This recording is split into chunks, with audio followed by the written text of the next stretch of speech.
untuk hari ini kita akan mengulas ya keseluruhan modul dan materi mengenai pengukuran ya. Oke.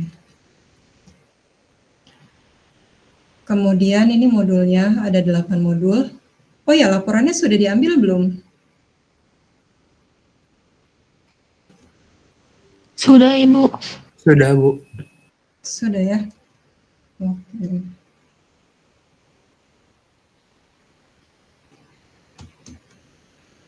Kita masuk ke yang pertama, yaitu pengukuran.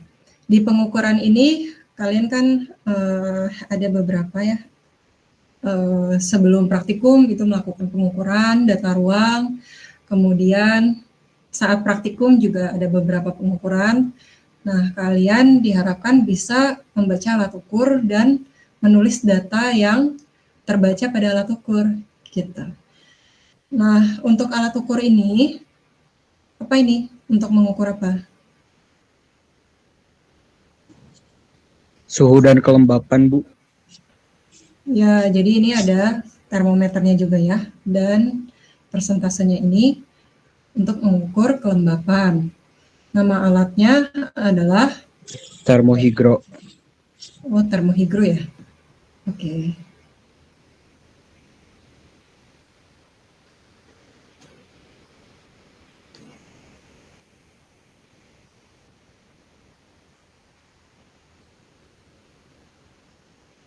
Termohigrometer. Nah, untuk yang terbaca datanya itu berapa?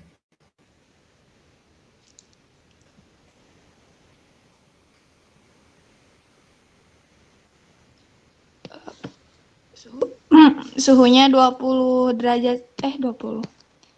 Suhunya 19 derajat Celcius. Kemudian yang atasnya itu 60. 61, Bu, untuk kelembapannya.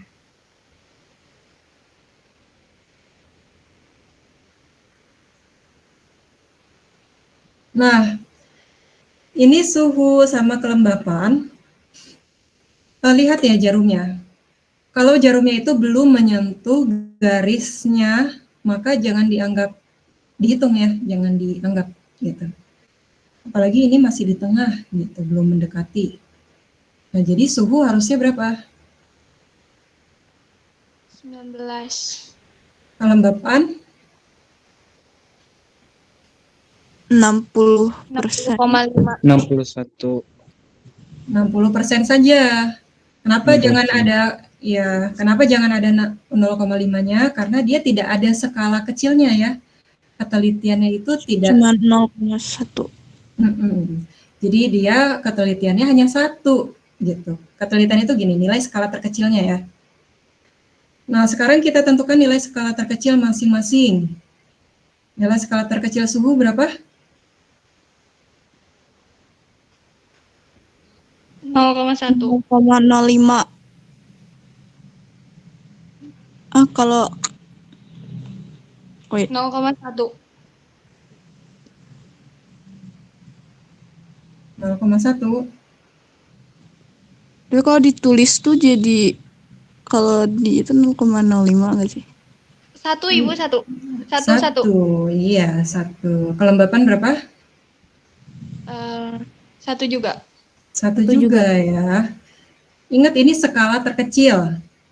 Jadi 1 garisnya itu nilainya tuh berapa? Nah, baru setelah skala terkecil kita tetapkan, kita dapat menentukan ketidakpastian. Ketidakpastian itu setengah dari skala terkecil. Nah, jadi ini 0,5 ya. Sehingga kalau kita tulis datanya ini adalah 19 derajat Celcius plus minus 0,5. Oh, derajat Celciusnya harusnya 1 aja. Nggak usah dua-duanya.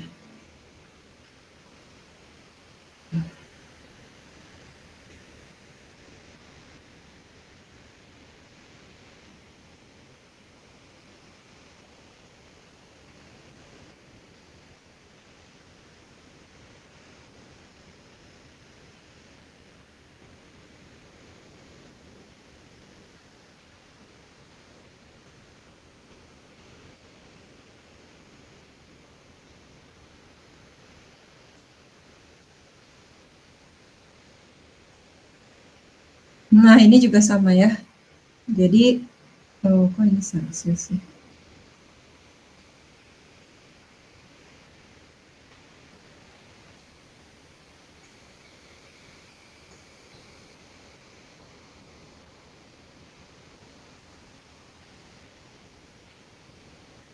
Jadi ini plus minus 0,5%. Kemudian berikutnya jangka sorong. Untuk jangka sorong ini dia punya dua skala ya. Cara membacanya, kita baca dulu yang ada di skala utama yang di atas. Lihat garis yang sudah dilewati angka 0 atau garis 0 dari skala nonius. Skala nonius itu yang ada di bawah. Nah, garis 0-nya kan ini ya skala nonius. Kemudian skala utama yang sudah dilewati oleh garis 0 skala nonius adalah ini. Nah, maka skala utamanya kita simbolkan sebagai SU. Terbaca berapa? 1,2. 1,2. Oke. Satuannya senti ya. Kemudian skala noniusnya itu adalah garis yang sejajar antara skala utama dengan skala nonius. Nah, ini ada di garis panah, ada di panah merah. Nah, panah merah ini tengah-tengah ya, dia antara 2 dan 3. Berarti bacanya berapa itu? 2,5. 2,5. 2,5. Oke, penulisannya jadi berapa ini? Di mana? Gimana? Ini kan 0, berapa?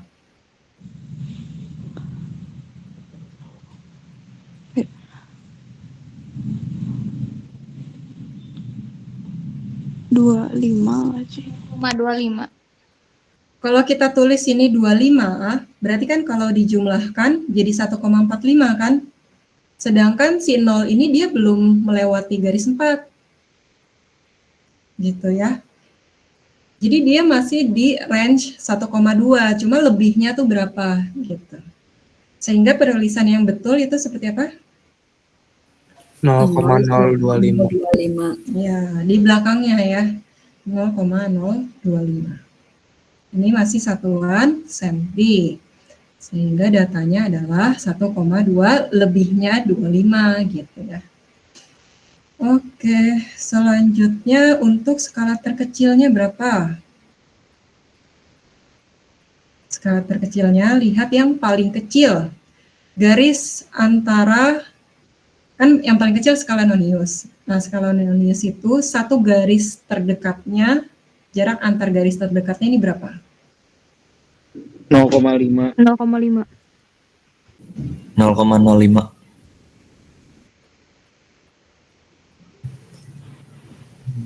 0,005. Betul. 0,005 ya.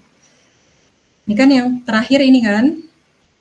Nah, kalau 0,005 dia nggak ada di belakangnya lagi gitu. Dia cuma sampai sini gitu ya. Nah, ini kan dia 3 angka di belakang koma. Nah, berarti yang terkecil itu 0,05. Sehingga ketidakpastiannya adalah setengah kali 0,005. 0,0025 cm. Lalu kita tulis datanya yaitu 1,225 plus minus 0,0025 cm. Gitu. Lalu kalian perhatikan skalanya, perhatikan satuannya juga ya. Ini kan satuannya senti. Nah, misal nanti di soal ditanya itu satuannya adalah mili. Nah, berarti ini berapa mili? 1225. Senti ke mili loh. 12,25. 12,25. Iya, kan dikali ya, turun 1 jadi dikali 10. Kalau ketidakpastiannya berapa? 0,025. Ya. Dikali 10 ya. Gitu. Selanjutnya yang ini coba langsung tentukan skala utamanya berapa? 5,4. 5, Ya, betul. Kemudian skala noniusnya berapa? Terus 1.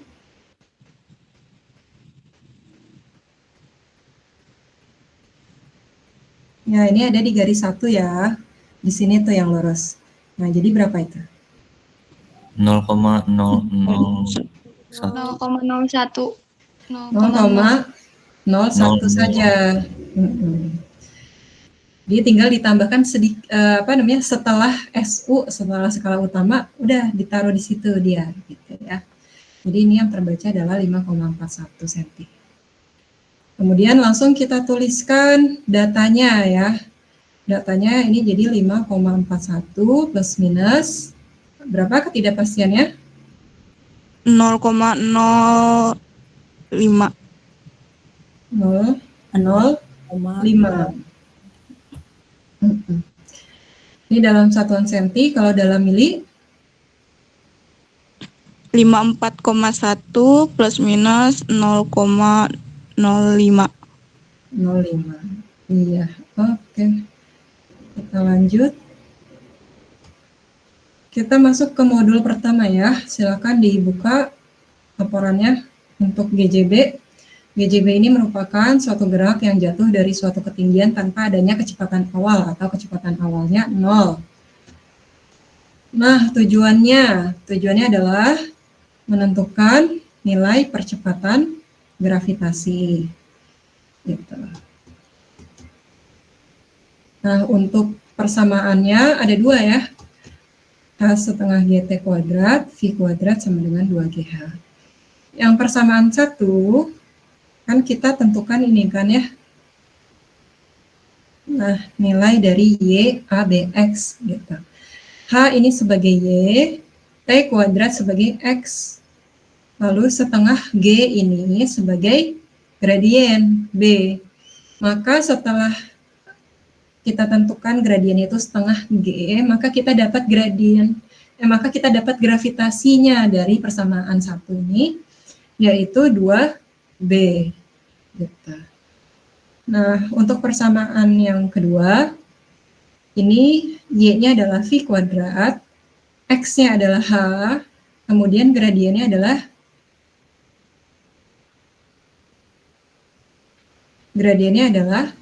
2G.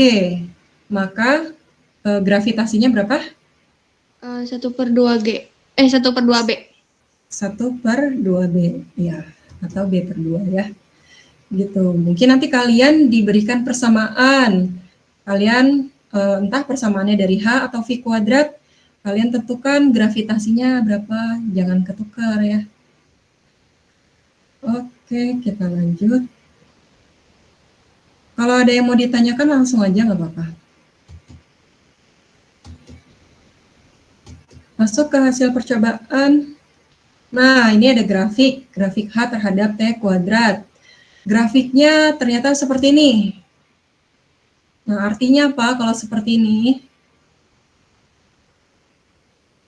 Gravitasinya akan lebih besar atau lebih kecil kalau seperti ini?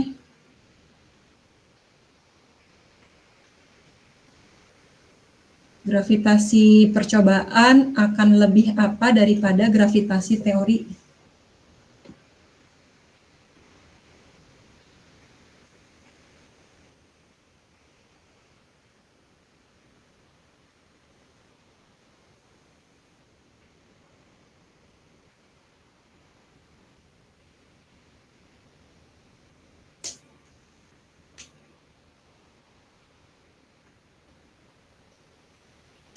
Kan kalau ini garisnya kita teruskan, dia akan ke bawah kan? Kalau ke bawah berarti A-nya negatif kan? Nah, kalau A-nya negatif berarti gimana?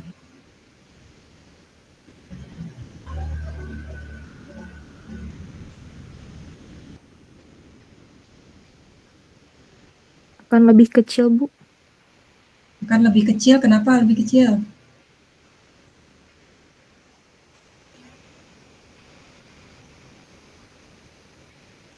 Atau apa yang menyebabkan dia lebih kecil? Kan rumusnya ini ya, sama dengan setengah GT kuadrat. Kalau kita cari G kan berarti gini, 2H per T kuadrat. Nah, apa faktor yang menyebabkan dia mengecil?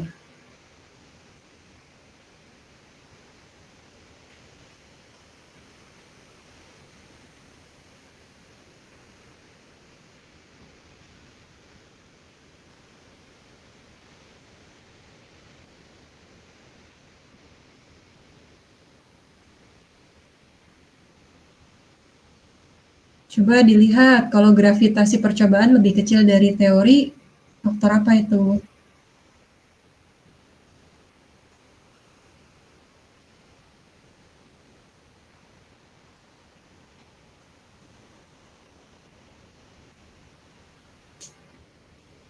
Kan ada gravitasi percobaan lebih dari teori. Gravitasi percobaan kurang dari teori.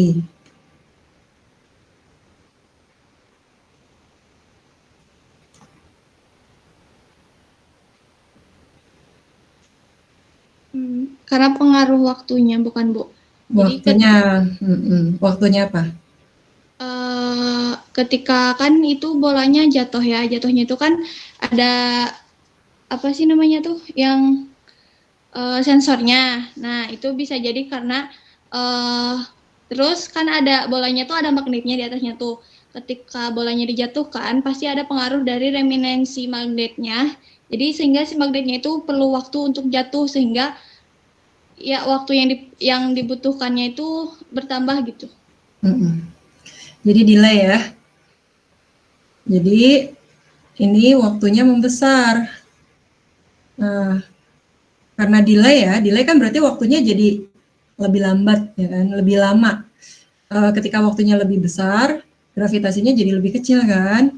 Gitu. Tadi faktornya sudah disebutkan oleh temannya karena adanya remanensi magnet ya. Jadi remanensi magnet itu ketika si si magnetnya itu kan terbuat dari arus listrik. Kemudian ketika ada arus listrik, si bola besi itu bisa menempel. Lalu ketika diputus, dia saat menempel itu kan terjadi pembuatan magnet gitu kan. Nah, kalau misalnya ditempelnya terlalu lama, misal kalian mengatur ketinggiannya, kemudian kalian mengatur apanya gitu ya, agak lama gitu ya. Kemudian baru diputus listriknya. Nah, dia untuk menghilangkan magnetnya itu butuh waktu gitu, sehingga agak delay. Sehingga gravitasi percobaannya lebih kecil daripada teori. Oke, misal lanjut dulu deh. Selanjutnya ini. Nah, kalau ini dia grafiknya di atas 0 ya. Jadi A-nya ini positif. Kalau A-nya positif, gravitasinya dia lebih besar dari gravitasi teori.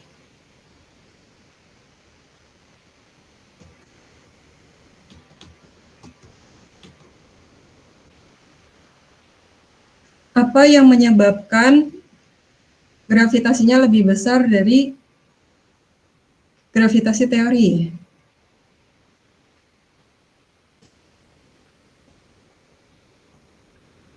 Jadi kan ini kecepatan itu diperoleh dari diameter bola dibagi delta T ya, waktu penggelapan, waktu si diameter bola itu mengenai sensor. Tapi ternyata kan sulit ya untuk membuat diameter bola sensor tepat mengenai diameter bola. Nah, agak ke pinggir gitu ya, menyebabkan delta T-nya ini ngecil ya kan. Nah, kalau delta T-nya jadi lebih singkat, berarti kecepatannya jadi lebih besar. Kalau kecepatannya lebih besar, berdasarkan persamaan V kuadrat sama dengan 2GH. Kalau V-nya membesar, berarti G-nya akan membesar juga gitu ya. Nah, itu jadi faktornya karena sangat sulit membuat sensor cahaya tepat melewati diameter bola, terutama yang bola kecil. Oke, kita lanjut. Nah, ini jadi untuk sumber kesalahannya, satu karena remanensi magnet, kedua karena karena sensor tidak tepat mengenai diameter bola, yang ketiga karena adanya gesekan udara ya, atau gaya non-konservatif. Untuk kesimpulan ini menjawab tujuan, kemudian berdasarkan percobaannya ya, ini percobaannya ada 2, percobaan menggunakan persamaan H setengah GT kuadrat diperoleh nilai percepatan gravitasinya itu lebih kecil.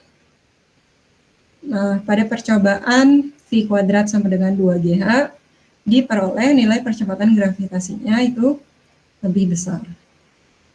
Nah, kemudian dari kedua percobaan itu, mana yang lebih teliti? Lebih teliti itu menggunakan bola besar. Gitu ya. Oke, kita lanjut ke modul kedua.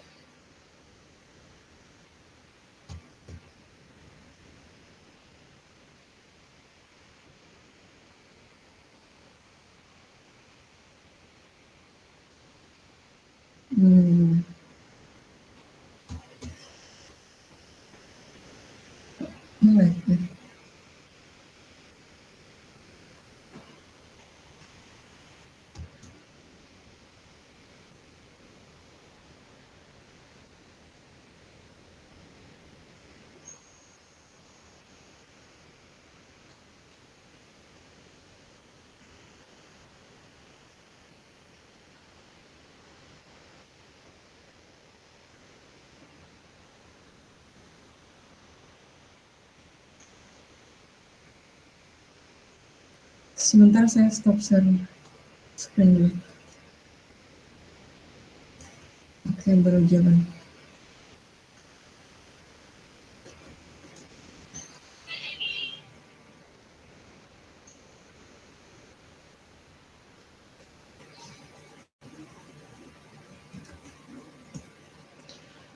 Modul kedua itu hukum Joule. Hukum Joule ini tentang konversi ya, konversi energi listrik menjadi energi kalor.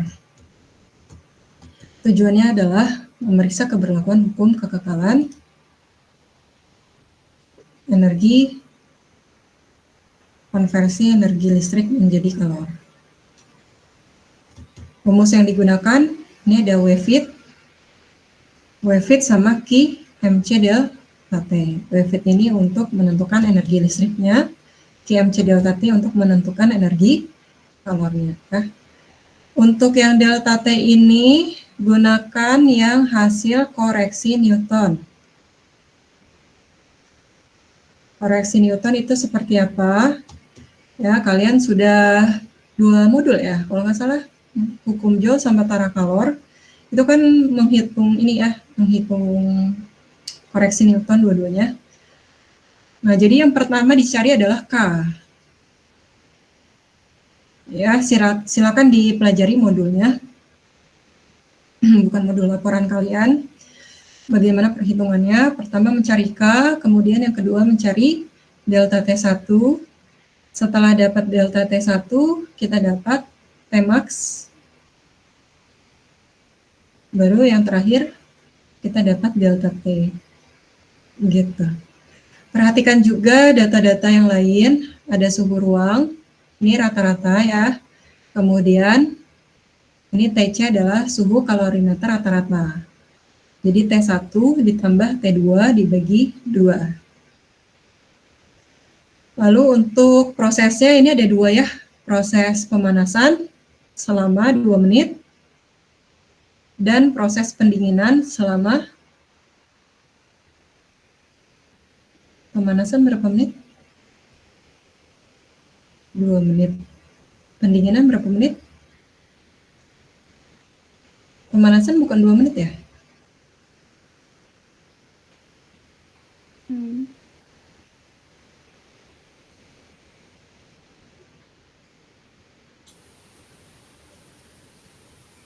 Pemanasannya 2 menit, Bu. Untuk pendinginannya 4 menit.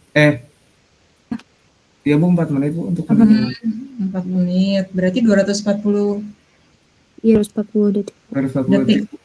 Oh ya. Oke. Ya gitu. Jadi nanti kalian hitung delta T-nya.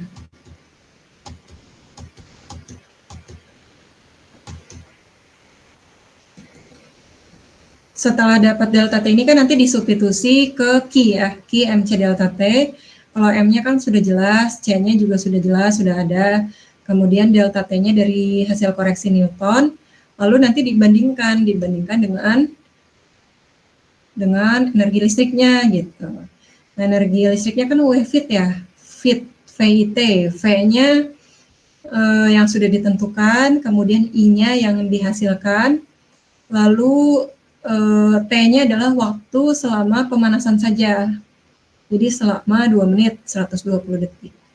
Nah, ketika dibandingkan, nah ada yang dapat datanya itu lebih dari 1, ada yang kurang dari 1, ada yang sama dengan 1. Nah, kalau yang lebih dari 1 ini artinya apa? Artinya ada misal berapa coba, ada data yang lebih dari 1 enggak key per W-nya?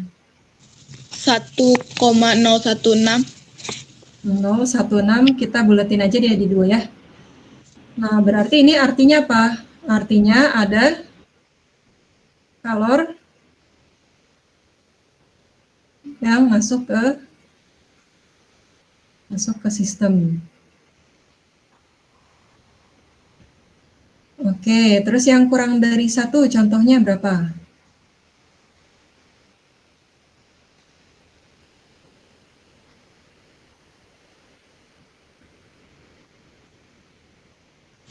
,99. 99 kebagusan, gak apa-apa deh. 99 ya.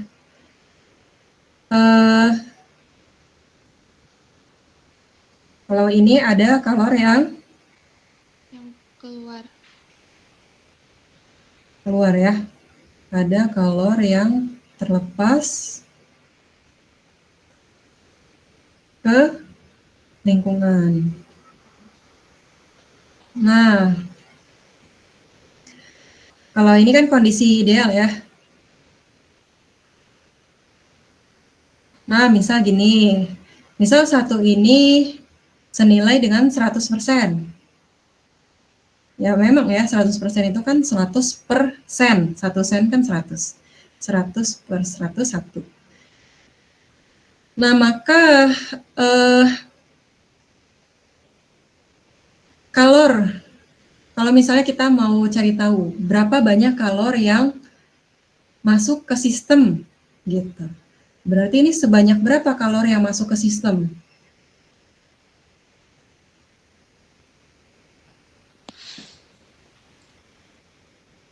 Berapa persen? 1,02 dikurang 1 dibagi 1. Jadi berapa? 20%. 20%. Ada lagi? 2%. 2%. Ada lagi?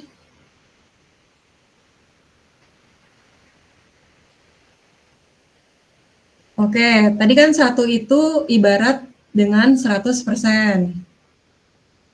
Nah, kalau 1,02 itu berapa persen? 2% Bu. 102% kan? Ya, 102%. Berarti yang masuknya berapa persen? 2%. 2%. Iya, gitu ya. Jadi yang masuknya itu 2%. Hati-hati ya. Kemudian untuk yang terlepas ke lingkungan ini sebanyak berapa persen? 1%. 1%. Oke. Nah, ini untuk percobaan yang ketiga. Percobaan ketiga kan pakai joulmeter ya. Kemudian menguji seberapa efisien. Jadi efisiensinya itu didapat dari gradien. Jadi gradiennya itu adalah Q per W, delta Q per delta W. Sama ya, ini jadi kalau misalnya B-nya kurang dari 1, artinya Q per W-nya itu kurang dari 1. Kalau B-nya sama dengan 1, berarti Q per W-nya sama dengan 1. Berarti semua energi listriknya diubah menjadi kalor, tanpa ada tambahan atau pengurangan. Kemudian kalau B-nya lebih dari 1, itu Q per W-nya lebih dari 1. Nah, ini untuk sumber kesalahan hukum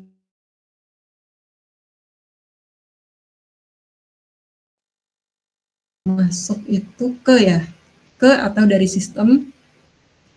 Kemudian apa lagi?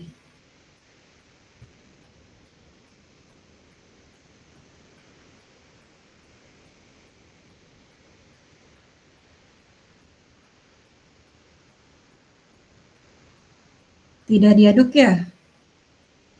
Masa air yang dipanaskannya berbeda tiap percobaannya.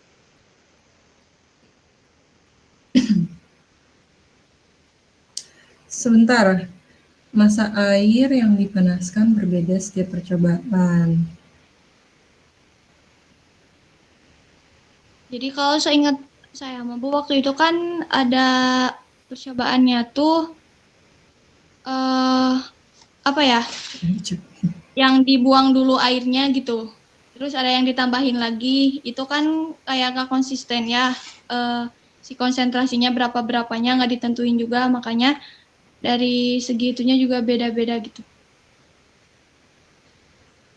Misal gini, airnya saya pakai ini aja ya, tanpa nilai, jadi hanya ukuran kualitatif saja. Jadi airnya banyak sama airnya sedikit, kemudian dipanaskan, kalornya yang akan diterima itu sama atau beda?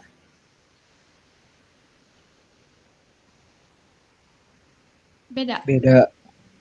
Beda, karena kalor itu kan massa air dikali kalor jenis air dikali perubahan suhu kan? Sama atau beda? Beda. Dengan energi listrik yang sama, satu airnya banyak, satu lagi airnya sedikit. Nanti kalornya sama atau beda? Beda, Bu. Beda, Ibu. Berarti tidak berlaku hukum konversi dong. Hukum kekekalan energi.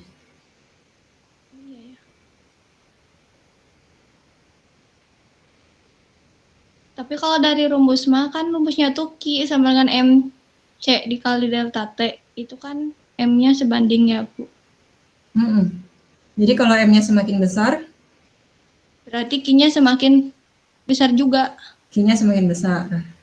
Nah, delta T-nya semakin Kecil. besar. semakin besar. Kalian Kecil, masak Bu. airnya banyak, terus sama airnya sedikit, apinya sama-sama gitu ya, sama-sama besar atau sedang atau kecil. Nah, dengan waktu yang sama. Nah, nanti yang duluan mendidih yang airnya banyak atau yang sedikit? Airnya Yang sedikit, Bu. Yang sedikit kan, berarti ketika airnya sedikit, kemudian energi yang diberikan sama, nanti pengaruhnya itu ke suhunya ya. Jadi suhunya itu akan lebih cepat naik gitu kalau yang airnya sedikit. Jadi nanti kalornya seharusnya juga sama yang diperoleh gitu. Oke, bisa diterima nggak? Ini nggak apa-apa, kalian kan masih belajar. Ada lagi sumber kesalahannya?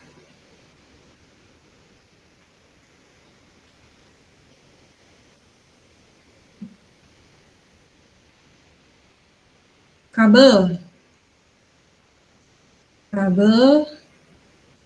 tidak dicabut,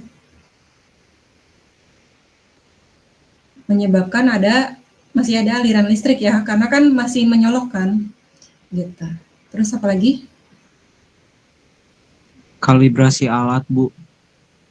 Kalibrasi alat apa ya? Dari kalorimeternya. Kalorimeter bukannya selalu dari 0?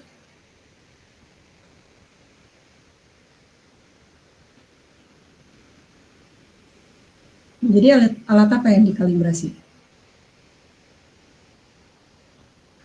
Oh, kalorimeter. Kalorimeter nggak bisa mengukur ya. Itu bukan alat ukur.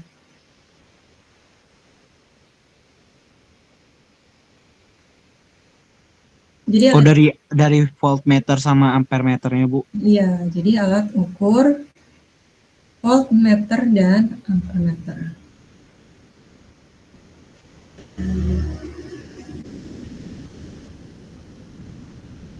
Oke, ada lagi?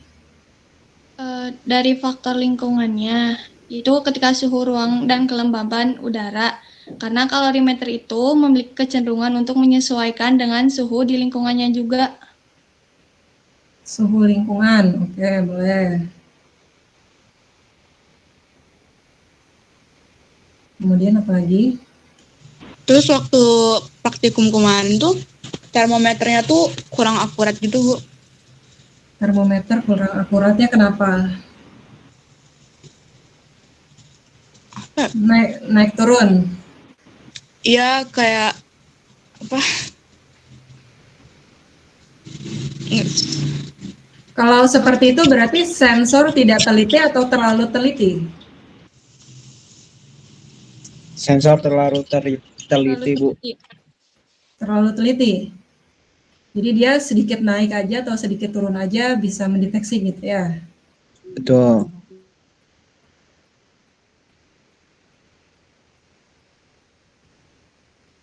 Nah, ini yang lengkap ya, sensor suhu terlalu teliti. Ada lagi?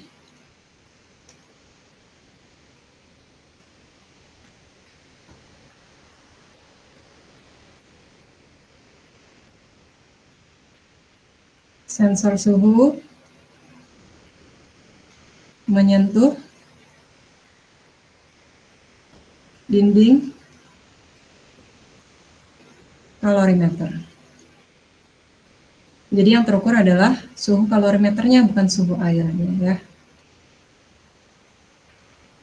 Oke, cukup ya.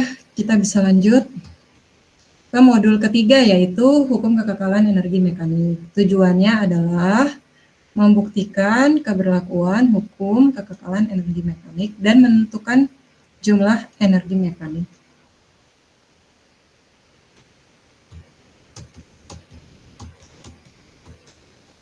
Nah, ini ya. Kemudian persamaan yang digunakan ada energi potensial, energi kinetik, energi mekanik adalah gabungan dari energi potensial dan energi kinetik, dan hukum kekekalan energi mekanik. Jadi kondisi sebelum harusnya sama dengan kondisi sesudah gitu ya. Terus untuk menentukan energi potensial kita perlu massa, gravitasi, dan ketinggian. Nah, pada percobaan ini massanya kan sudah bisa ditentukan dari neraca, kemudian ketinggiannya diukur ketinggian objek terhadap acuan, lalu G-nya itu adalah gravitasi. Gravitasinya kita dapat dari gaya berat ya, W per M. Gitu. Jadi gaya beratnya ini didapat dari dinamometer, massanya dari neraca. Lalu untuk energi kinetik, massa sudah ya, kemudian kecepatan. Kecepatan dari mana? Kecepatan itu dari diameter bola dibagi dengan waktu penggelapan. Gitu ya. Kalau yang ini pakai bandul ya, jadi pakai bola besi juga tapi pakai bandul. Jadi bolanya berayun, ada tali. Oke. Next.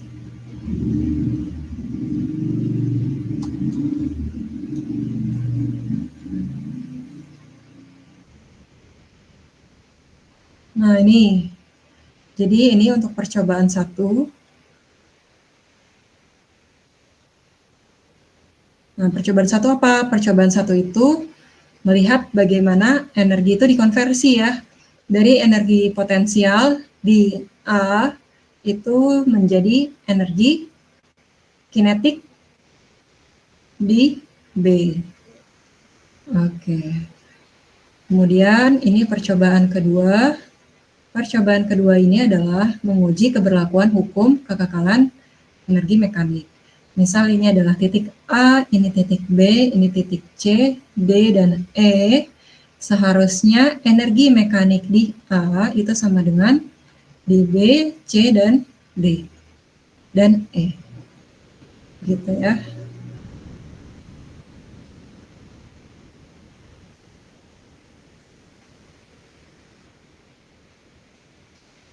Berikutnya,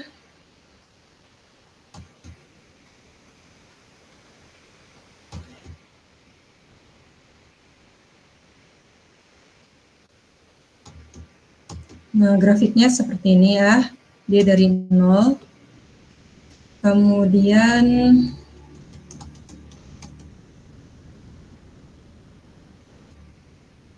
gradiennya berarti EP per EK ya.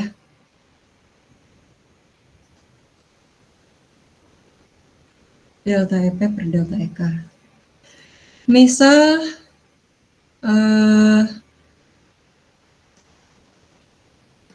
gradiennya kurang dari 1, berarti EP per EK-nya kurang dari 1.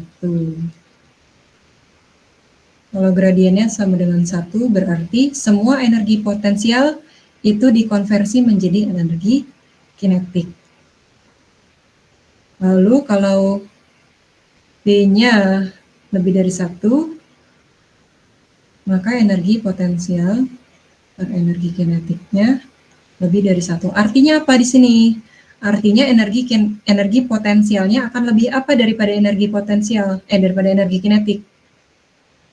Akan lebih kecil daripada energi kinetik. Kecil, ya. Karena kan pembaginya lebih besar ya, energi kinetik. Kalau ini energi potensial sama dengan energi kinetik. Kalau ini energi kinetik lebih Besar daripada energi Kecil. Energi kinetik Ya. lebih kecil dari energi potensial. ya iya, energi kinetik lebih kecil daripada energi potensial. lebih kecil ya, energi kinetik. Oke, terus untuk sumber kesalahan. Ini yang pertama, tali mulur saat bergerak sehingga bola saat melewati sensor tidak tepat mengenai diameter. Kalau tidak mengenai diameter kan tadi ini menyebabkan waktunya lebih kecil ya. Kalau waktunya lebih kecil menyebabkan dia lebih cepat kan? Kalau lebih cepat berarti energi kinetiknya lebih besar. Energi kinetik lebih besar dari energi potensial. Berarti ini B-nya lebih besar atau lebih kecil dari 1? Lebih besar dari 1. Lebih Besar. Lebih kecil. Lebih kecil ya.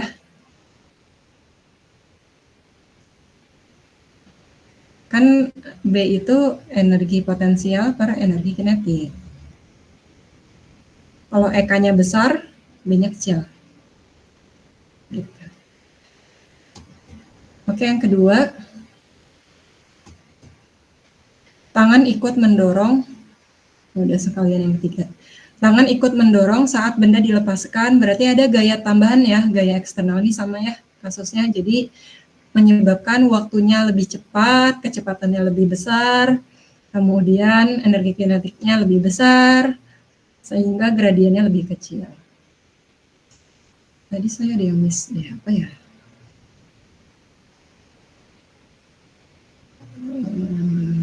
Oke deh, lanjut dulu. Ini gesekan udara, kalau gesekan udara kan berarti ada penahan ya.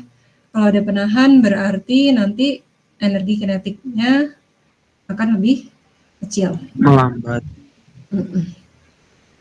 Gitu. Jadi gradiennya akan lebih besar dari 1. Oh ini tadi itu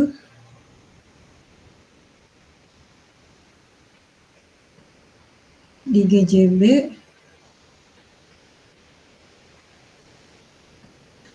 di grafik ya, ini kan grafiknya 2. Udah ya tadi. Mungkin tipe soalnya kalian menentukan gravitasi dari grafik yang sudah disediakan gitu ya. Kalau di sini nggak ada persamaan ya, berarti grafiknya entah yang ini atau yang satu lagi, entah A-nya itu positif atau negatif gitu. Bagaimana gravitasinya gitu ya, kalian harus bisa membedakan, menentukan. Sama faktornya ya, ini faktornya. Oke, balik lagi.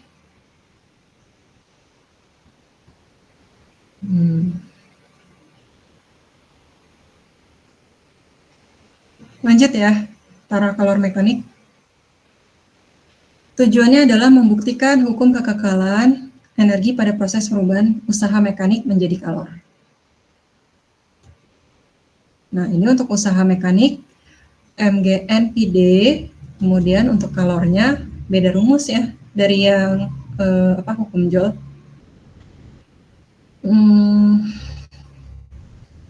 Nah, di sini M-nya ini adalah massa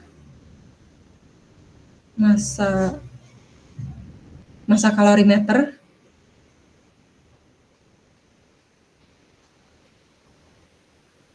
Kemudian G-nya gravitasi bumi 9,8.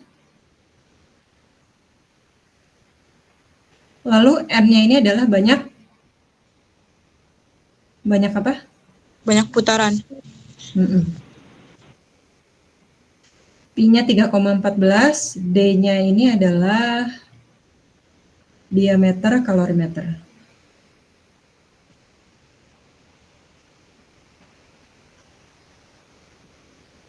Nah, dari sini nanti misal diberikan datanya, kalian bisa menghitung usaha mekanik. Lalu untuk kalor, di sini ada kapasitas kalor.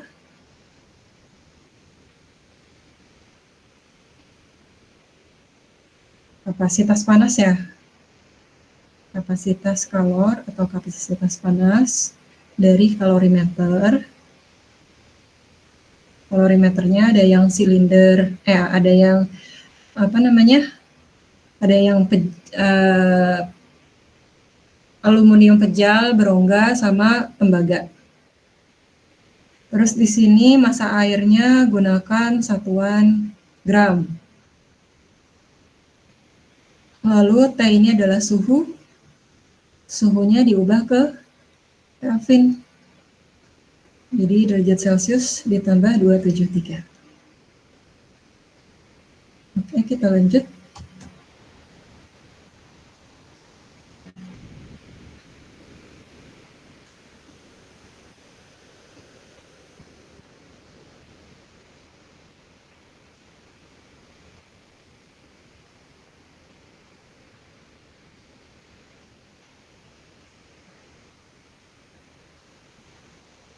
Apalagi ya, paling membandingkan sih antara usaha mekanik, antara kalor dengan usaha, ya kayak gini sama. Oke, untuk sumber kesalahannya apa saja?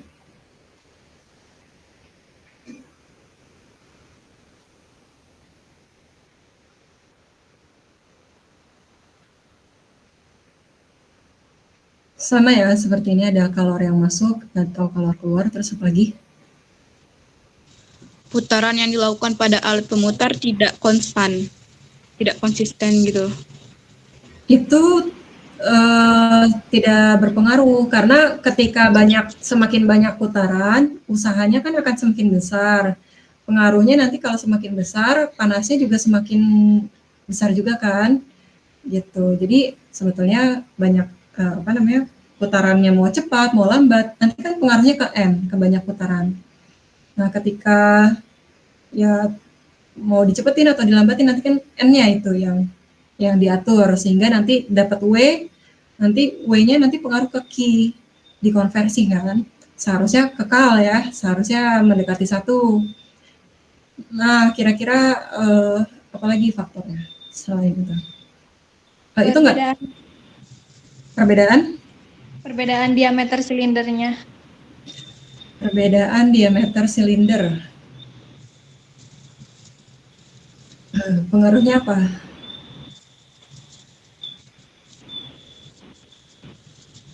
Kan diameter tadi dihitung juga di W.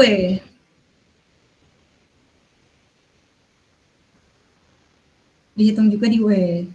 Jadi ketika W-nya nanti tergantung diameternya juga kan.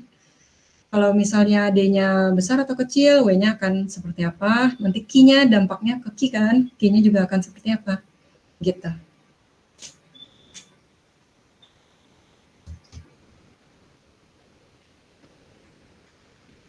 Belum ada yang tepat nih, apa coba? Terdapat kalori yang terbebas ke lingkungan. Oh udah, ini udah. Yang Q per W kurang dari 1 atau lebih dari 1 masuk berarti. Selain itu? Kalorimeter yang digunakannya tidak bersifat adiabatik sehingga ketika diberi arus, suhu air pada kalorimeternya cepat naik. Kalau aku mau Bu, kiper W lebih dari 1 tuh penyebabnya itu panas yang diserap oleh kalorimeter lebih besar dari energi kerja yang diberikan. Iya, berarti kan ada kalori yang masuk kan? Ya itu udah termasuk. Tadi siapa yang jawab ya? Tadi siapa yang jawab ini? Arus listrik?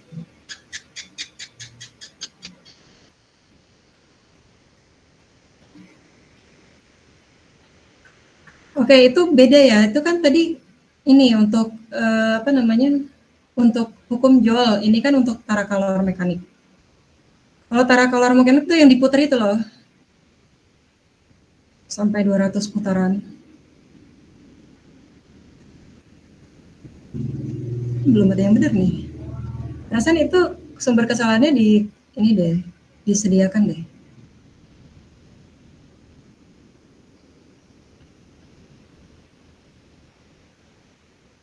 Sudah disajikan kan? Apa coba?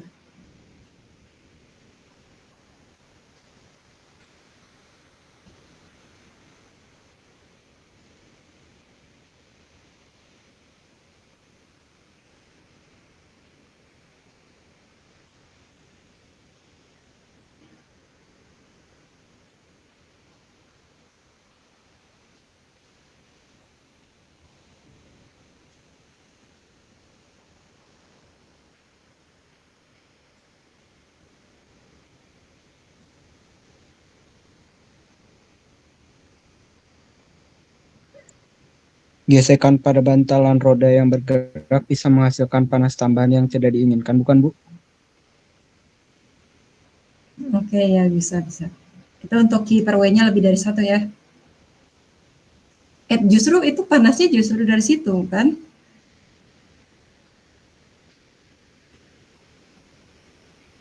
Ini keywordnya suhu. Suhunya kenapa?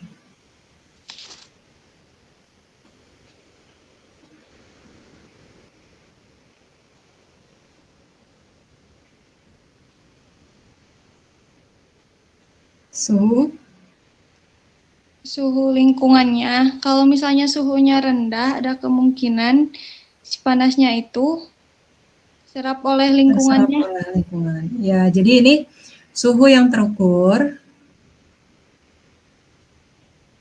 itu sudah terserap oleh lingkungan. Gitu, sehingga harus dikoreksi ya dengan koreksi Newton. Oke, ada lagi nggak? Udah ya? Oke, kita lanjut.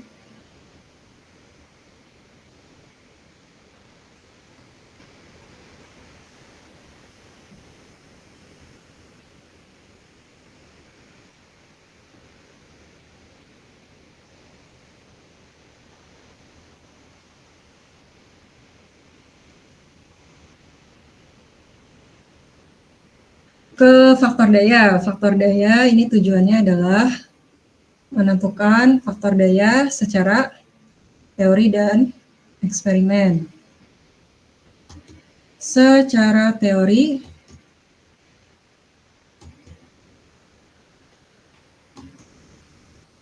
rumusnya ini ya, R per Z, di mana Z itu adalah impedansi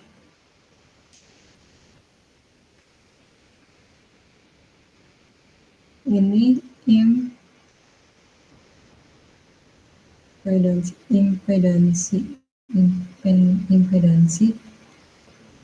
impedansi, kemudian untuk menentukan impedansinya pakai rumus ini, lalu XL-nya pakai rumus ini, XC-nya pakai rumus ini.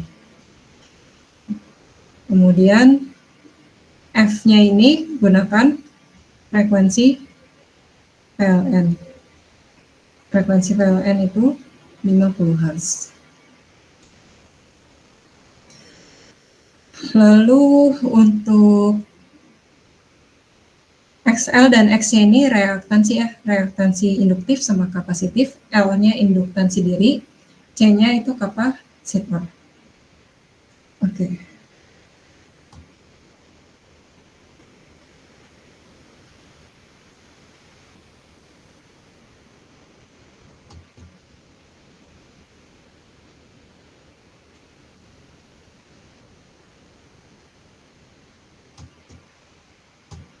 Nah, kalau secara eksperimen yang digunakan persamaannya adalah mana belum keluar. Nah, ini.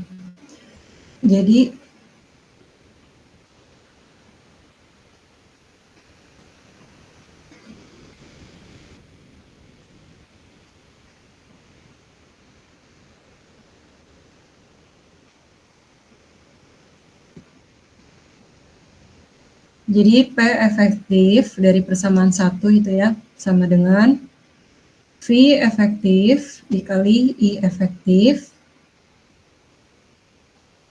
dikali cos V. Di mana P efektif ini sebagai Y, kemudian V efektif, I efektif sebagai X, cos V ini sebagai B. Lalu A-nya ini tidak ada ya, A-nya 0. Nah, berarti gradiennya itu adalah faktor daya. Gitu.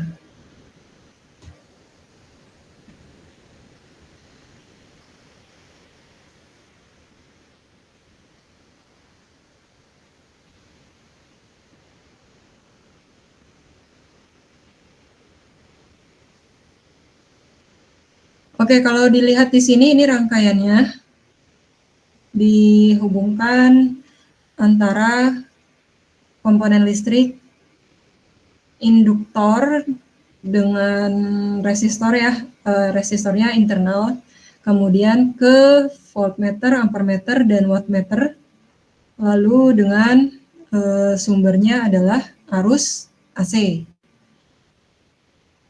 Untuk arus AC, oke.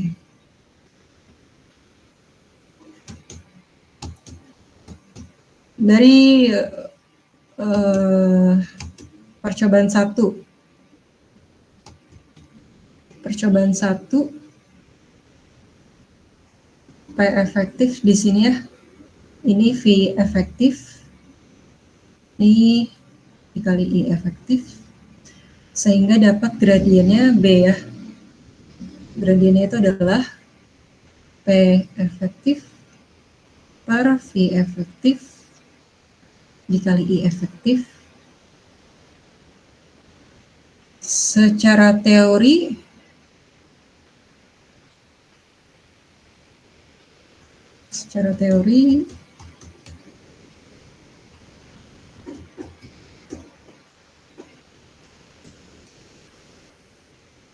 berapa? Secara eksperimen berapa cos V-nya? Gradiennya?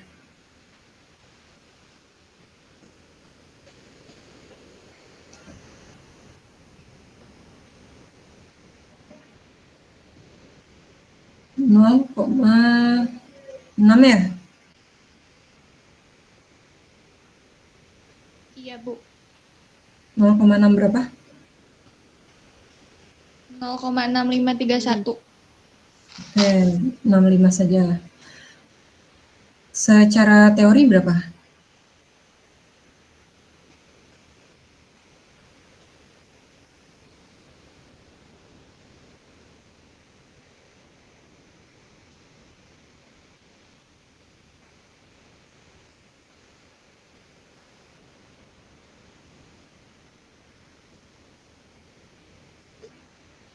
Nggak dihitung ya?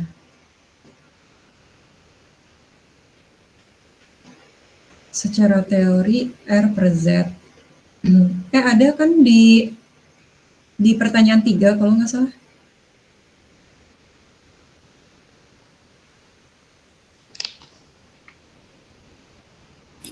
Secara teori di 0,643, Bu. Bagus ya ini. Oke. Apa nih? Berarti errornya ya. Error atau kesalahan relatif.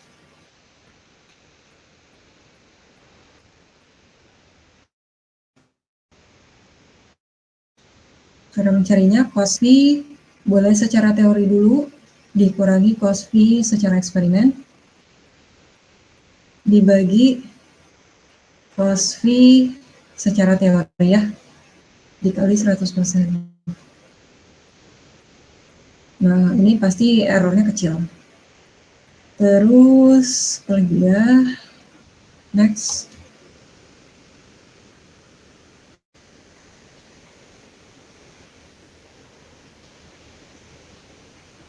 Sebentar, saya mau nyalain lampu gelap.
Nah, ini untuk percobaan kedua.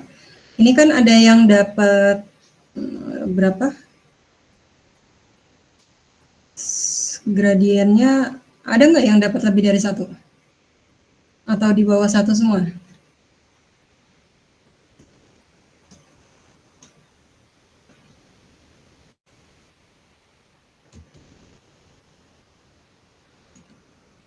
Kayaknya nggak ada ya yang lebih dari 1. Oke, berarti kurang dari 1, tapi ini hampir mendekati 1 ya? Berapa kira-kira? Kalau yang percobaan 0,91. ya, Bu. Percobaan keduanya 0,91. 0,91. 91 ya? Ya. Ya, kita pakai yang 0,91 ya. Ini hampir mendekati 1. Berarti kan hampir efisien ya. Pengaruhnya apa? Pengaruhnya karena adanya kapasitor kan. Kalau percobaan 1 itu dia tanpa kapasitor. Sedangkan percobaan kedua ini menggunakan kapasitor. Nah, secara teori ya dia juga sama mendekati 1 juga. Gitu.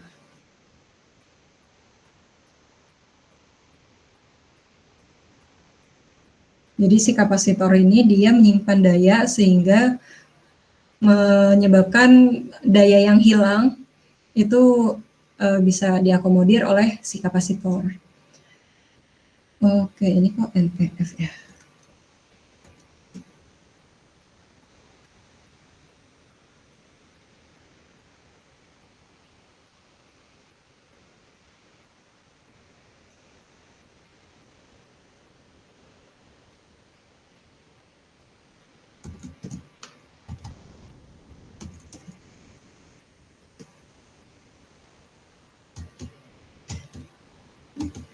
Untuk percobaan ketiga, ini kan kita libatkan 4 ya. 4 hambatan.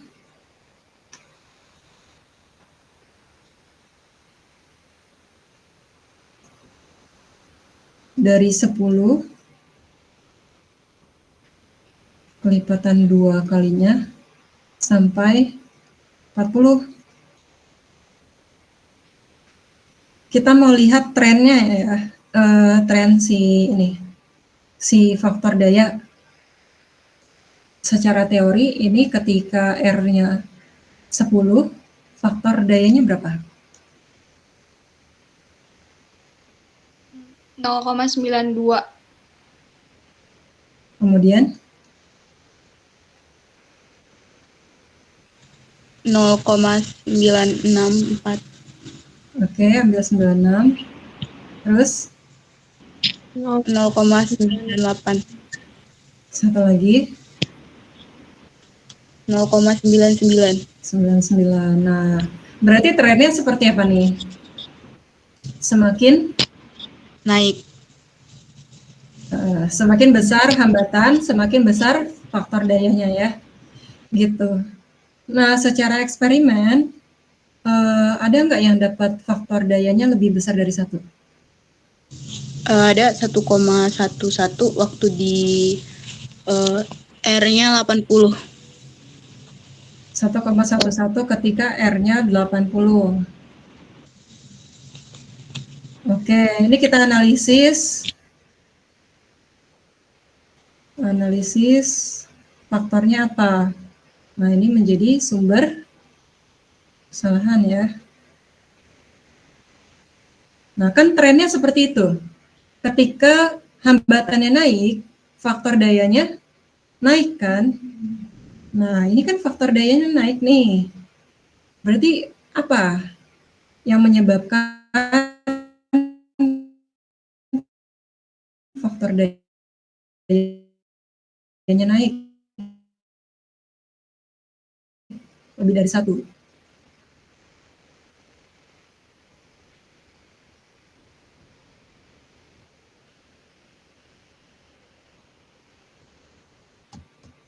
Kita tulis di sini ya. Apa kira-kira?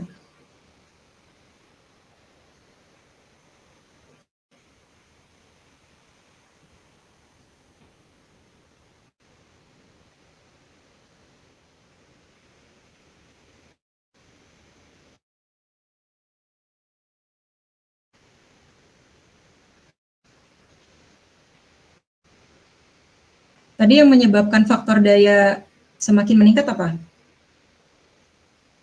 Hambatannya. Hambatan. Berarti kalau semakin membesar gitu ya, berarti karena apa? Ada hambatan dalam. Karena ada hambatan dalam. Nah, kan kalau di teori kan nggak dihitung ya hambatan dalam. Nah, ini ada hambatan dalam alat ukur dan kabel. Oke. Kayaknya itu sih. Apa lagi ya?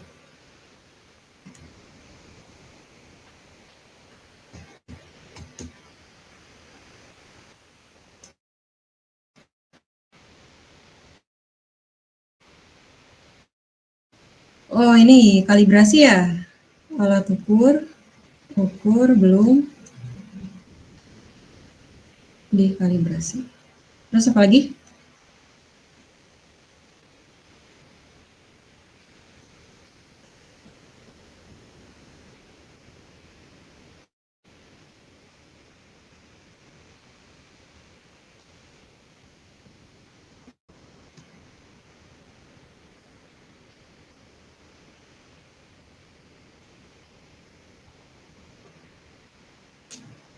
NST-nya kenapa?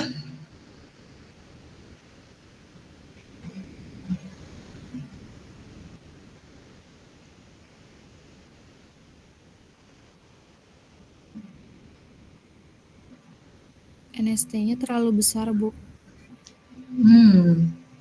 Ya itu.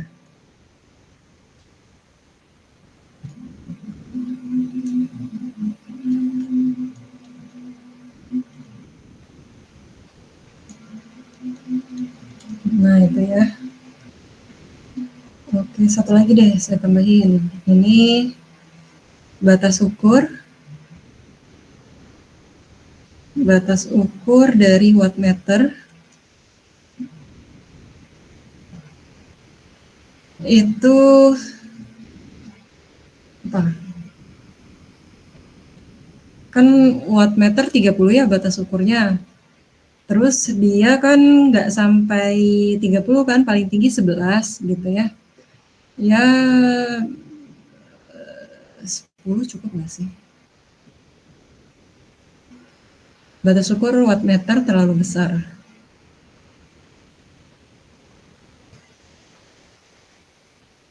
Jadi kurang teliti gitu.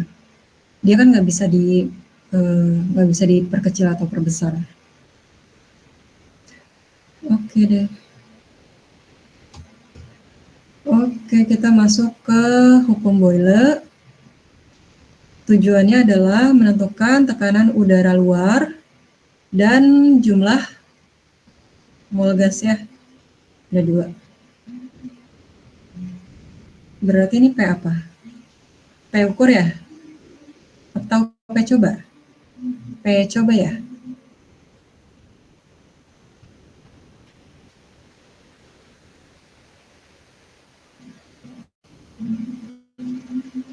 P coba, kalau ini N. Nah, persamaan yang digunakan adalah persamaan gas ideal, di mana P-nya ini adalah tekanan ya. Tekanannya dalam satuan apa? Pascal. Pascal. Yang diukur itu kan ada P ukur, ada P coba. Nah, yang diukur itu kan dalam satuan ember ya. Jadi satu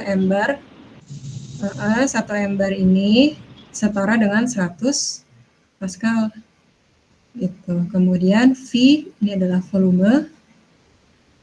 volumenya dalam meter kubik. Jadi ini 10 pangkat min 6. Lalu ini adalah jumlah molekul ya. Kemudian R-nya ini adalah tetapan gas ideal 8,31 Joule per mol Kelvin. Ini suhu dalam Kelvin. Ini konstanta. Konstanta itu C sama dengan rho G AM. Joule ya? Ya, Joule satuannya. Oke. Perfect.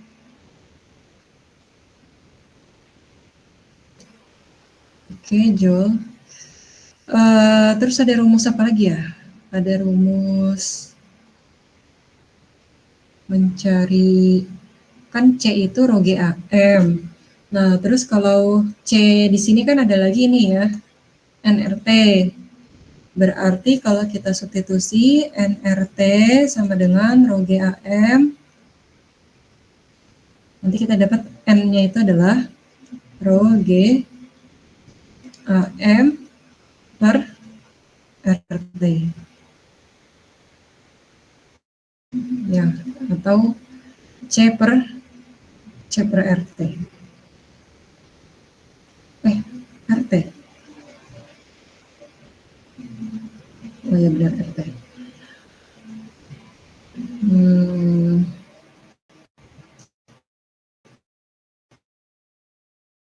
Oke. Jadi dia H diangkat sama H diturunkan ya, H positif sama H negatif. Yang mula-mula itu kondisi awal. Ini kondisi awal. Kondisi awal, kemudian di H positif, ketika dia dinaikkan, maka yang terjadi adalah tekanannya setelah dinaikkan akan lebih besar daripada sebelum atau kondisi awal. Kemudian volumenya setelah dinaikkan lebih apa?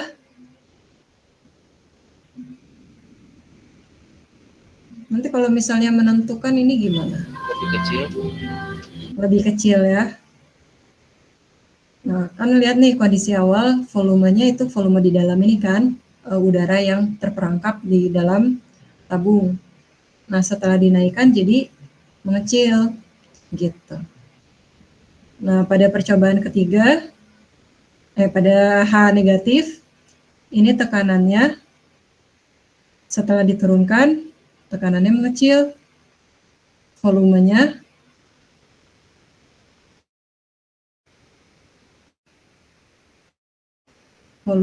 menjadi lebih besar. Nah, jadi konstan ya. Hukum Boyle ini kan keadaan pada suhu konstan. Mol dan suhu konstan. Jadi jumlah udaranya ini nggak bertambah, nggak berkurang, suhunya juga konstan. Gitu. Jadi P1 dikali V1 itu akan konstan.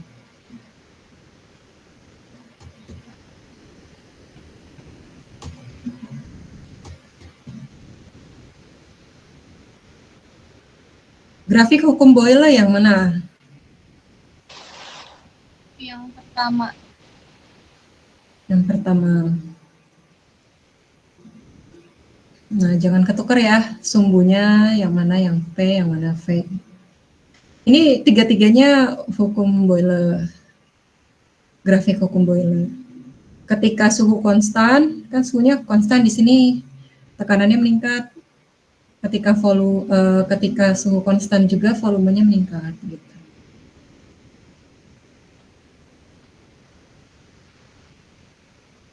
Jadi ini tekanan meningkat berarti volumenya menurun ya. Volume menurun. Ini tekanan, kalau trennya naik berarti ini tekanan menurun.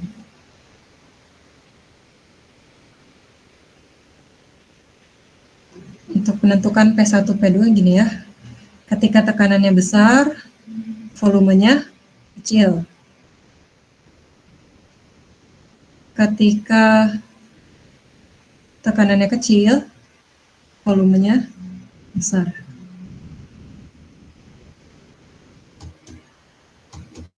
Nah, karena dia ada H negatif kan, ini grafik H terhadap separah L. Karena ada H negatif kan berarti jadi minus ya ke bawah. Ini berarti kita punya A-nya ini minus. A-nya minus. Minus berapa? Minus 60-an ya, 6 berapa? Atau 70-an ada? Minus 70,6. 71 deh ya, 71. Atau nggak apa-apa deh ya, 70,6. Nah, pertama yang mau kita cari adalah bar coba kan? P coba. P coba atau bar coba?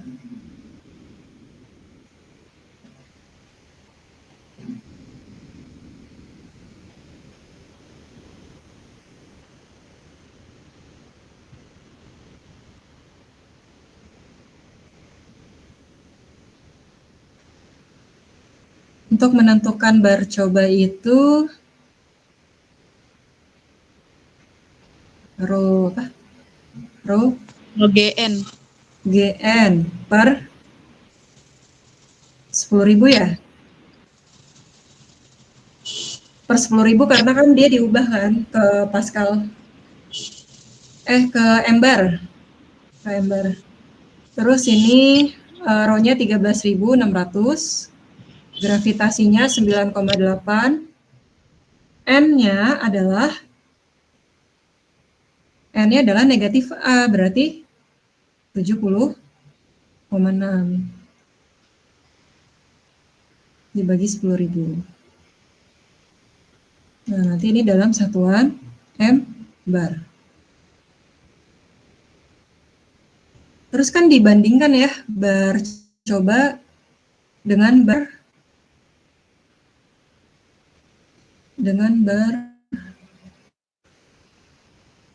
ukur ya. Nah, jadi bar ukur deh. Yang teori bar ukur per bar coba per bar ukur. Dikali 100%. Oke, yang kedua. Yang kedua itu menentukan mol tadi ya, N sama dengan C per RT. Jadi T-nya ini dalam Kelvin.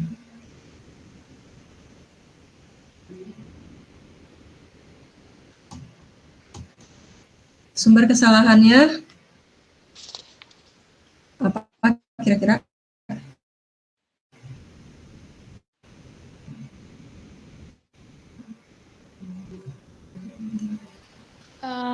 Pada air laksanya. Jadi pas ngukur itu kan air laksa itu kan cembung ke atas, tapi kadang pas ngukurnya itu nggak pas meniskus cembungnya gitu. Nah, untuk kesalahan-kesalahan seperti itu kan bisa diantisipasi ya. Jadi mengatur sudut pandang kita bisa supaya lebih akurat gitu. Jadi itu untuk sumber kesalahan human error masuk, tapi untuk sumber kesalahan praktikum itu belum masuk. Posisi manometer pipa U-nya Bu yang suka berubah-ubah. Maksudnya gimana? Si posisi manometer pipa U-nya.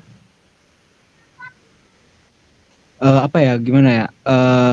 Gak stabil Bu, maksudnya suka ada gojlakan. Kan itunya si kayunya kadang suka ke bawah sendiri, harus dipegangin. Kan bisa dipegangin ya? Nah, berarti kan bisa diantisipasi juga tuh. Apalagi coba? Suhu lingkungannya. Nah itu ya. Suhu lingkungan apa? Jadi si suhunya tuh bisa ngubah juga ke tekanannya. Suhu lingkungannya? Suhu lingkungannya tidak konstan, berubah-ubah. Iya, tidak konstan. Padahal di hukum Boyle ini pada kondisi suhu yang konstan ya, gitu, atau isotermik. Oke, Mas. Terus apa lagi? Kebocoran kerannya, Bu. Kebocoran? Kerannya. Keran ya, benar keran. Jadi kerannya itu udah tidak menghambat penuh gitu. Jadi ketika ditutup dia masih ada udara bisa masuk. Ketika udara ada yang masuk, ya mempengaruhi ya jumlah mol, kemudian tekanan gitu. Ada suhu juga mungkin, suhu lingkungan. Nah, terus apa lagi?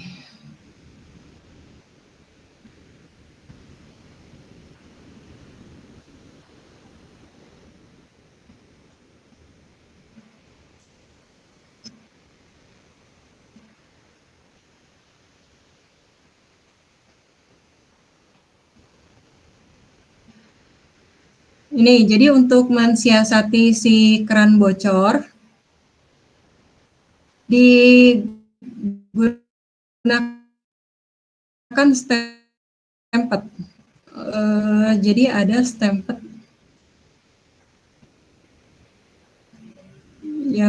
masuk pipa. Stempel semacam bukan oli ya, dia sih supaya gitu menghalangi si udara yang bocor itu supaya nggak masuk atau keluar. Nah, si stempet itu kadang ketika diberikan dia ada yang mungkin jatuh ya kena pipa gitu ya. Nah, itu menyebabkan pengaruhnya ke gesekan. Jadi ada gesekan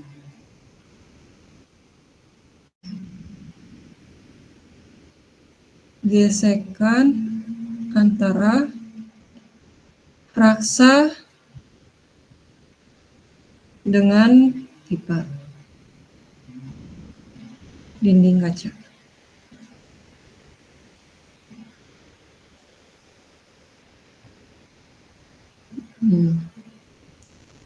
Udah ya, kayaknya itu.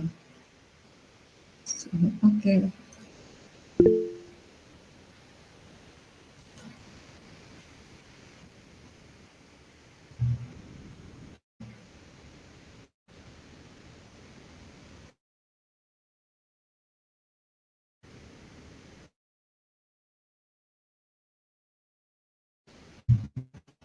Oke. Rangkaian resistor. Rangkaian resistor ini apa? Tujuannya mengamati keberlakuan hukum Kirchhoff untuk tegangan listrik pada rangkaian tertutup arus searah yang terdiri dari sumber tegangan dan beberapa resistor. Kemudian ini menentukan resistansi dari rangkaian seri, paralel, dan kombinasi.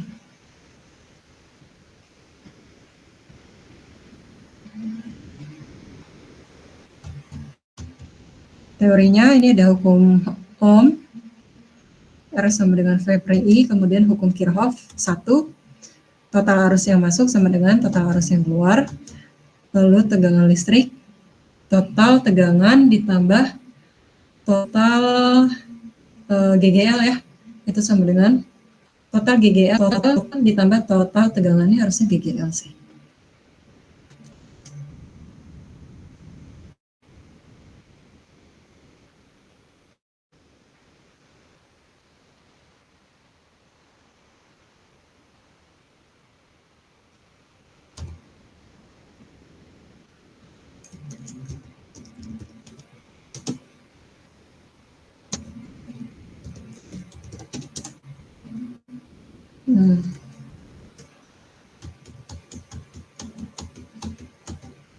Nah, ini ya. Oke, untuk rangkaian seri biasanya nanti kalian mencari R-nya dari arusnya dulu ya. Jadi arus sumber itu sama dengan arus yang melewati hambatan 1 dan hambatan 2. Kemudian tegangannya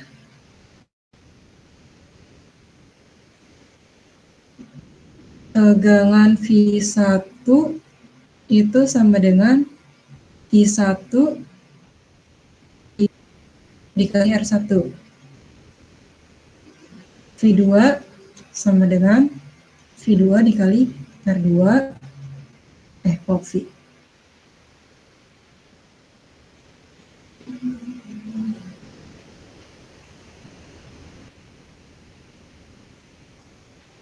V2 dikali R2, V sumber dikali R sumber. Untuk hambatan, ya berarti R1 sama dengan V1 per I1, R2 sama dengan V2 per R2, V2 per I2, R sumber sama I sumber per I sumber.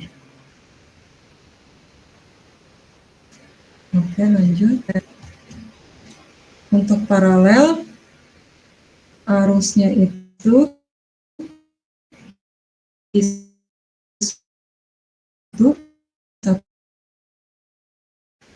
ya ke sini sumber sama dengan I1 ini I2 misalnya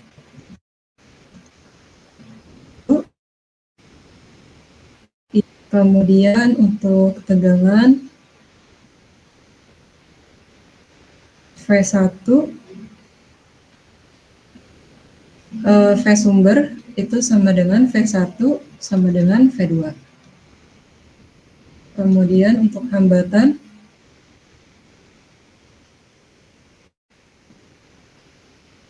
R sumber sama dengan, kalau hambatan sama ya,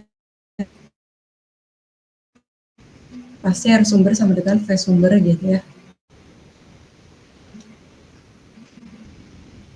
Terakhir untuk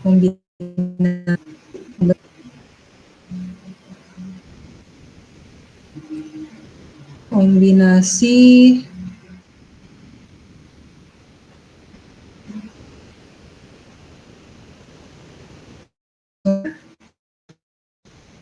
sama dengan I1 ditambah I paralel. Timbang I sumber. I paralelnya itu adalah I2, I3. Kemudian untuk tegangannya V sumber itu dengan, oh tadi salah ya, ini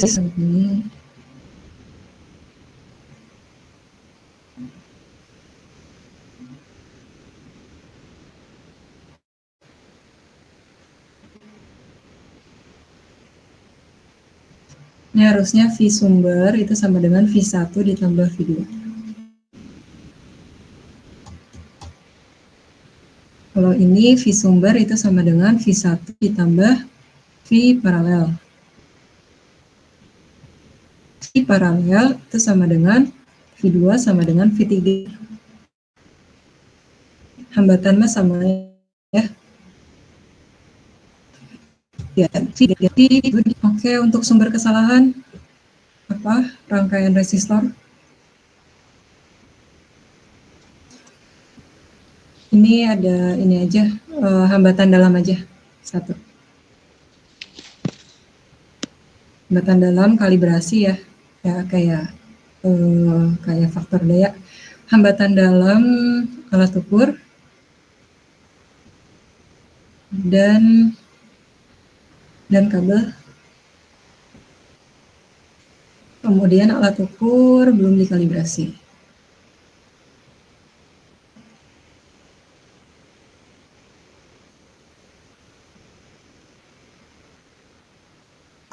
Ada lagi nggak?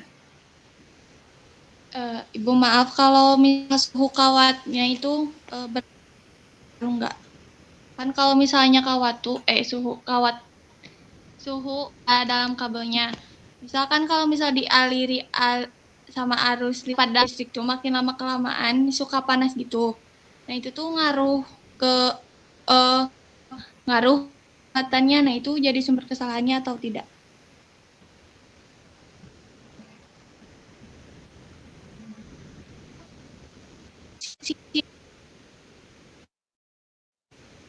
Ngaruh sih, karena kan di rumus hambatan ada ya. Jadi sama dengan R0 hambatan rho ya, rho sama dengan rho 0 dikali 1 tambah alfa delta T. Alfa delta T.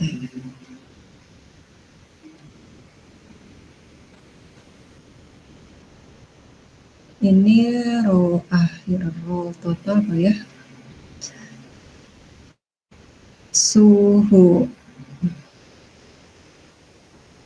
Jadi kalau R-nya itu kan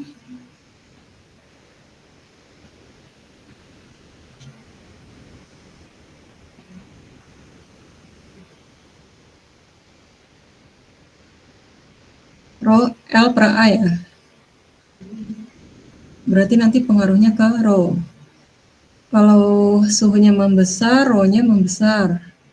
Kalau rho-nya membesar, hambatannya membesar. Kalau hambatannya membesar, pengaruhnya kemana nanti?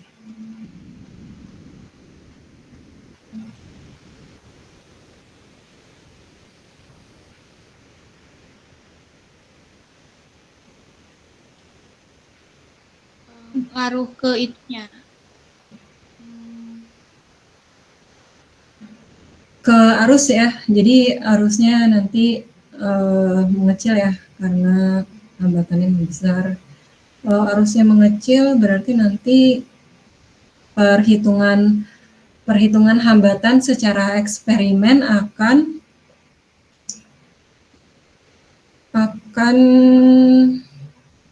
harusnya mengecil. Oh, akan membesar. Ya, akan membesar dari teori. Ya, boleh deh masuk. Suhu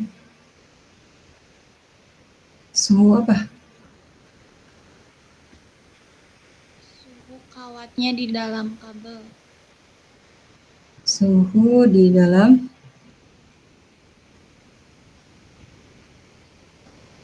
suhu kawat ya.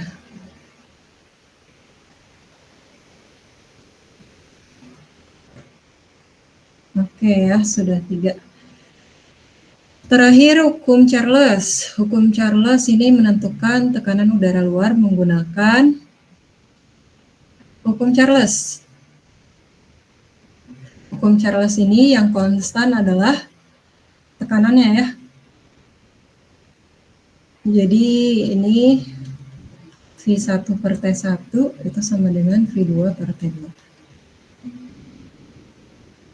Ini enggak rumit ya, kalau ini grafiknya kan ini ya. Grafik apa? Tekanan konstan. Berarti nanti gimana untuk menentukan ini? Menentukan gradien? Menentukan tekanan dari gradien? B sama dengan delta V per delta T, terus untuk mendapatkan tekanan berarti gimana?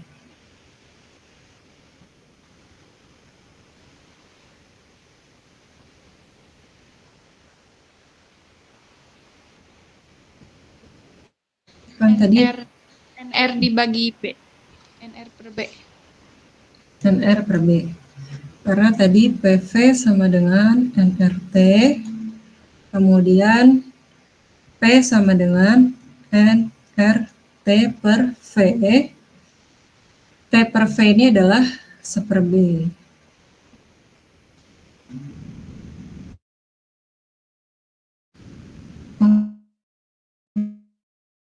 Oke.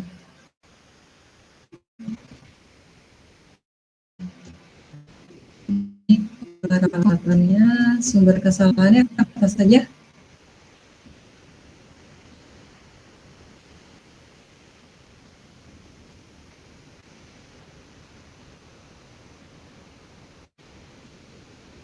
Suhu yang terukur di termometer adalah suhu air, bukan suhu gasnya. Suhu yang terukur adalah suhu air.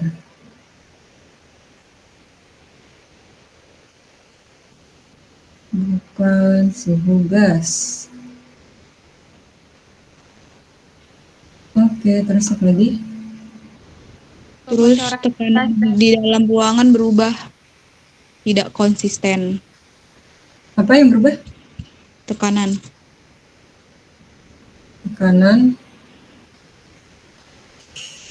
Sebenarnya ini bisa salah ya, harusnya ya. Memang posisi polban tuh berubah ya ketinggiannya. Enggak ya. Kan tekanan itu dipengaruhi oleh ketinggian kan? Altitude.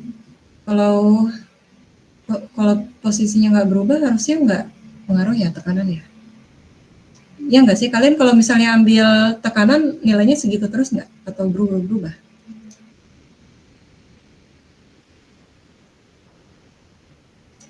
berubah Bu waktu di percobaan itu di data ruangnya sebelum percobaan tekanan udaranya 926 embar. Terus kalau sesudah percobaan dia 924 embar. Hmm.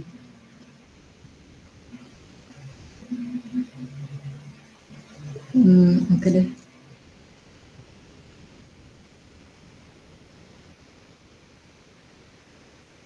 Mungkin suhu ya. Ya, oke deh boleh.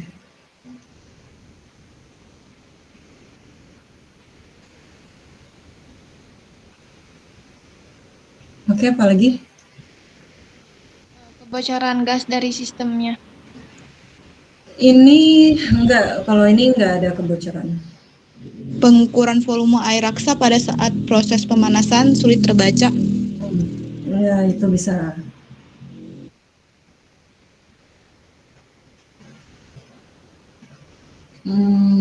Pengukuran apa ya? Pengukuran ketinggian ya. Pengukuran perubahan ketinggian air raksa.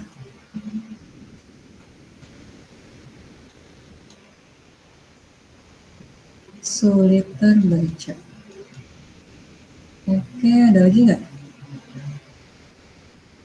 Adalah suhu air bukan suhu gas. Ibu, mau bertanya, kan kita kan ini demo ya Bu, jadi kita ngukurnya tuh pakai koreksi suhu yang dari perhitungan, nggak diukur langsung, ada juga yang dibuletin, itu termasuk sumber kesalahan nggak Bu? Iya, ini maksudnya yang pertama. Sehingga perlu digunakan koreksi suhu. Tabel koreksi suhu. Kemungkinan itu keluar ya.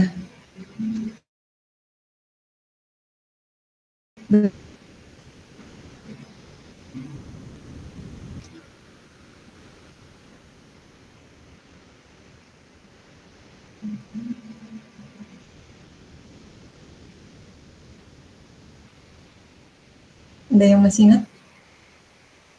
Pakai apa namanya itu? Interpolasi. Interpolasi.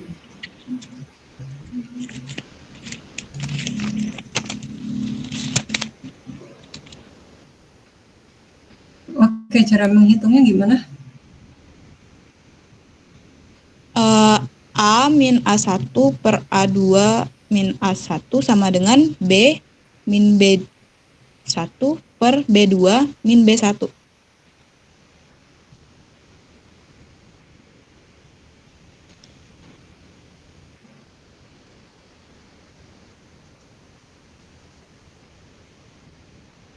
Jadi ini misalnya kalian punya termometer 2.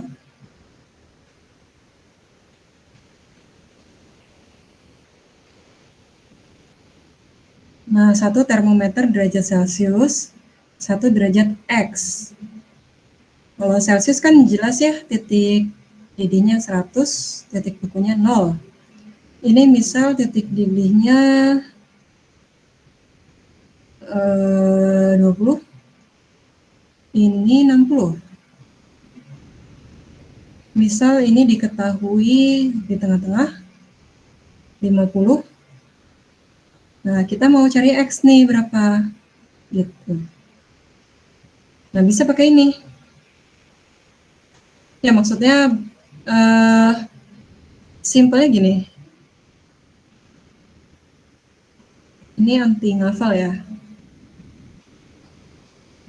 Aduh.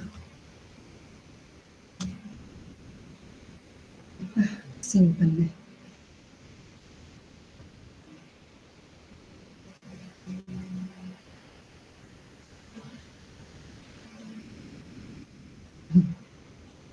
Ya, sebentar.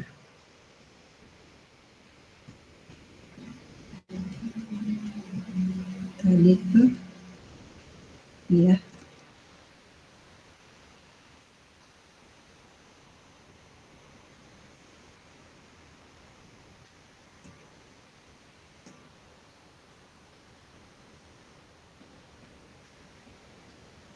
Nah, ini kan misal kita ambil ini C ya. Ini C. Ini C1. C1 kan berarti yang di bawah kan? Nah, ini C2. C2 berarti yang di atas.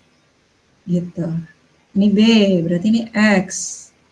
Berarti ini X1 yang di bawah, B2 yang di atas, dikurangi B1 yang di bawah. Berarti cara menghafalnya gimana? Cara mengingatnya gimana?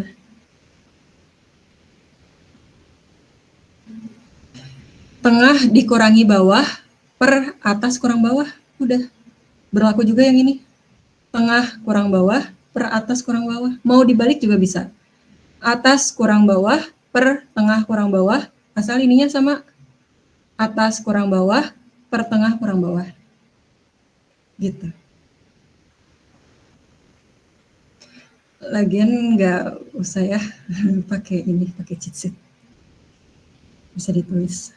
Oke deh, apalagi? Ini sudah selesai. Alhamdulillah. Ada yang mau ditanyakan sebelum ditutup?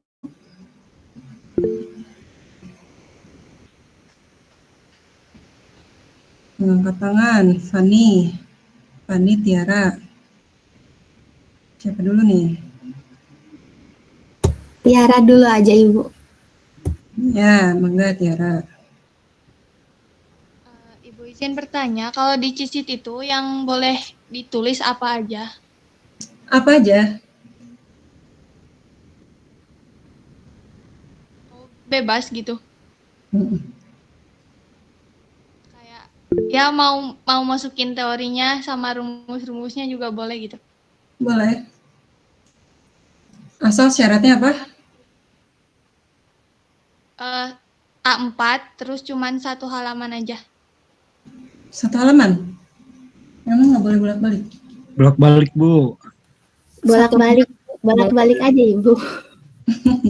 Bolak-balik, Bu. Cek dulu ya.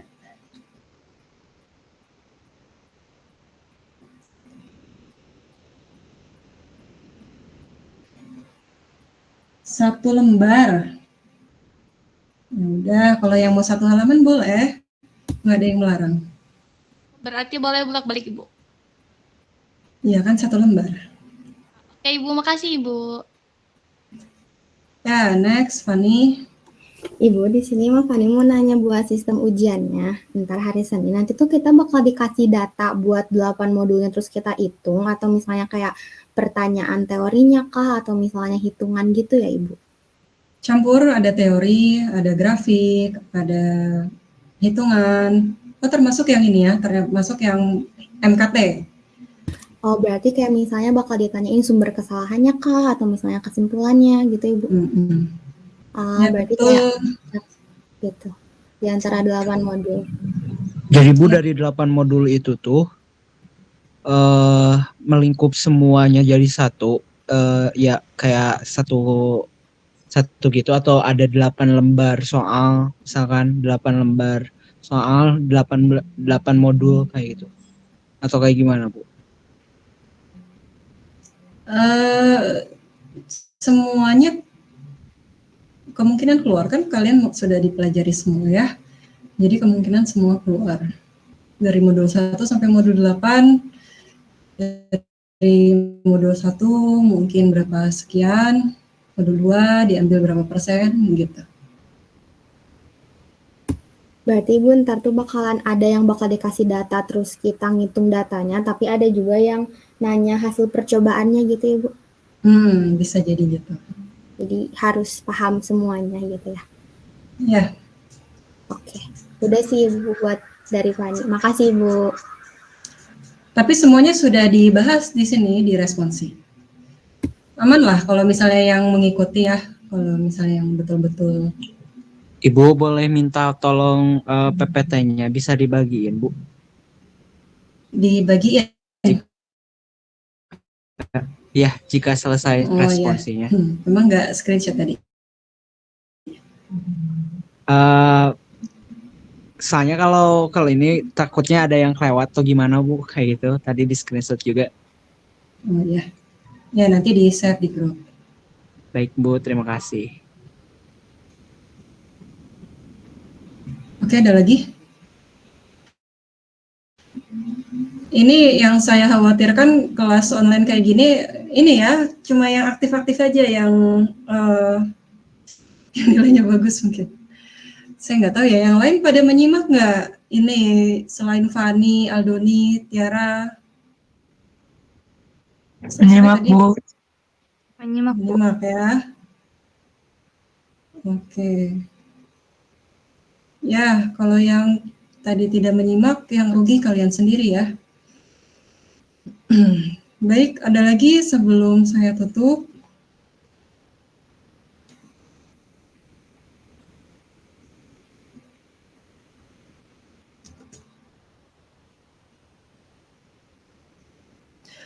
Oke, baik, kalau tidak ada lagi, saya akhiri ya. Semoga bermanfaat, semoga kalian dilancarkan UAS-nya pada hari Senin nanti. Dari saya mohon maaf jika selama mengajar ada kekeliruan atau kehilafan. Saya pamit ya. Assalamualaikum warahmatullahi wabarakatuh. Waalaikumsalam warahmatullahi wabarakatuh. Warahmatullahi wabarakatuh. Warahmatullahi wabarakatuh.